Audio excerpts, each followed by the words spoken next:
Come on, good evening. This has been a very long day because I've seen Jerry Tracy this morning. I saw half the people in this room at least twice today at various events. It's amazing. Tarky Lombardi, seen him 3 times today, and several others. Matt Wells I saw this morning at 7:30 at another event. So, you know, a lot of people contribute a lot of their time and effort, and it's really a good thing. Before I give you a quick update, I promise you, I'm a young politician, so I won't be too long. It's quick. I want to recognize a couple of people that haven't been recognized. Number one is a very good friend of mine for years on the defense side of the bar was Bob Durr.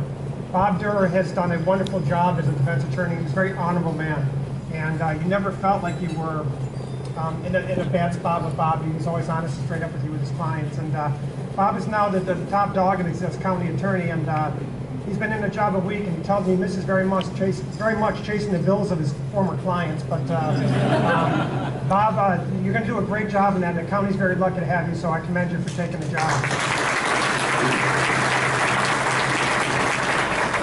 And another very dear friend of mine I want to recognize, and he'll be recognized a lot over the next couple of months, probably next couple of weeks at least, because he's leaving the U.S. Attorney's Office after an unbelievable career. John Duncan over here, he's a member of the police board in DeWitt, right, John? Yeah, John is. I've never really had a mentor before except John. John was the one who kept me calm in court and taught me not to fight every single argument to the 9th degree like I was prone to do. He trained me well and he got me ready for this job, and I really appreciate it. So, in getting ready for him to retire, I went to the National Archives to try and find his, when he was signed on as a U.S. attorney, because they keep the records there. And I found it, and I found out that he was appointed during the President Lincoln's administration. I had to try that out for your retirement dinner, John. It worked out amazing. But no, John is one of those great people that contribute much to our society that you don't hear much about unless you talk to him. But he's a great guy. He's a great litigator. He's great for his community. And John, you've got a great career and you're a great friend, and I just wish you well moving forward. So. Now, Ken Andrews, I understand, got to wear a uniform for the first time since he's been married, and he's told me it spiced up his home life. So, Ken has done a great job here. So Ken, thank you for all you've done, and I appreciate it very much. And we wish you well going forward. You know, you're in with a great team. Joe Cicerelli is wonderful, and you're going to find that out working with him. And of course, Gene is top notch. He's aces. So you got a great troop over there at the Sheriff's Department, and I think it was a very needed change of attitude there, and you got great leaders working with you. So, brief summary of me. During the campaign, we worked very hard, incredibly hard. No one could have predicted the margin of victory that we had. Nobody. And we won by 20 points against an incumbent, and found out we were the top overperforming race in the country for Republicans. And that speaks volume of a lot of people in this room, like Matt Wells and many others, who worked their tails off for us. Just to motivate, I want to motivate you. This is not a criticism, so listen to people on the committee as well. There is something like 64 towns in the district.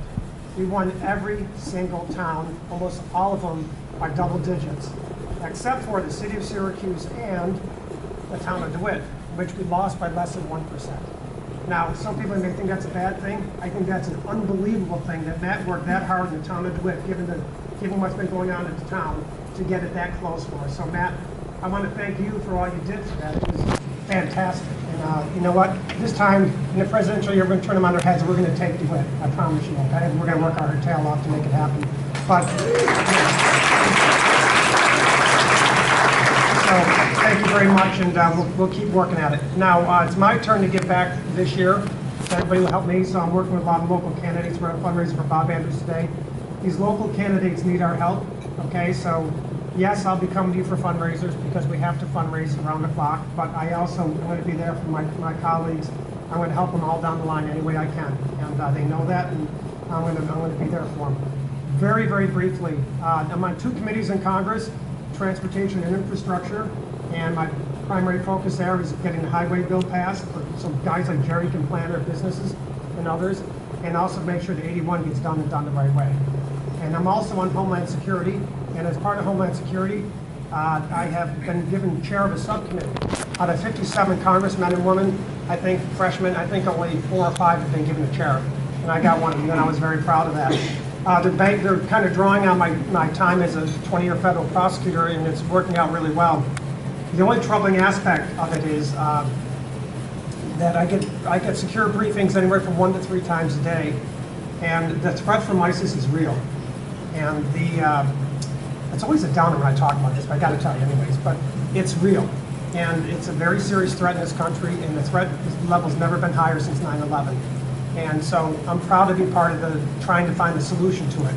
And in that regard, they made me head of what's called the Foreign Fighters Task Force, and I've gone over, had to go overseas, and we're trying to figure out how best to track people from the United States that go overseas, get involved with ISIS, and then come back home, because it radicalized and ticking time bombs is a real security issue. We're tracking a number of them, a couple of hundred, but we're certainly missing some. And a lot of it's because people from Europe, there's thousands from Europe, Western Europe, that have gone over and joined the fight and come back home. They didn't come to the United States without a visa. It's a visa waiver zone, so it's a real issue. So we're working on solutions on how to plug that gap, and also how to work on violent extremism at home and identify it before they pop off. And that's going to be a whole different way of thinking. I'm working with high school teachers and counselors and clergy and everything else in the community to try and head off some of these disasters. I sat for a couple hours and had a conversation with Benjamin Netanyahu for literally 2 hours, myself and just a couple others in Israel. It was amazing. We went to Baghdad and all over Europe and learned a lot. Also, the Committee I'm on for TSA has direct oversight over TSA, and it's a target-rich environment because TSA is a mess. I mean, we saw 67 out of 70 guns and bombs on a test got through security. 67 out of 70. And we also found out last week, or 10 days ago, that 73 people that are allowed to work in airports and secure areas have ties to terrorism because they didn't properly screen it. So I acted quickly on that, had a hearing within about 5 days, found out what the problem was. We're going to plug the hole, the problem, but get them getting the right security clearances to check these people, and introduce a bill. It was marked up last week. It's going to be marked up this week in committee, and it's going to go to the floor for a vote. So we're moving fast. And during the campaign, the last thing I'll tell you is I told you that it was deplorable that Lafay was in office for 4 years and never had a bill passed. I had 2 passed in my first month, and I had 3 or 4 more that will be passed by July.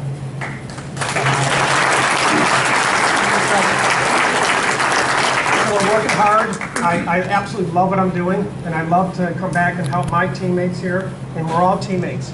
And we got to keep fighting a good fight, because I think next year might surprise some people. But between now and then, it's time to take care of local candidates. And I'll do anything I can to help anyone. Matt, you know that, and everybody else should know that too. And my district director, Tom Cannell, there is cringing, because that means I'm going to be doing more things. But thank you all. Ken, congratulations. Thank you for all you've done. And thank you all for being here. And God bless you all. Take care.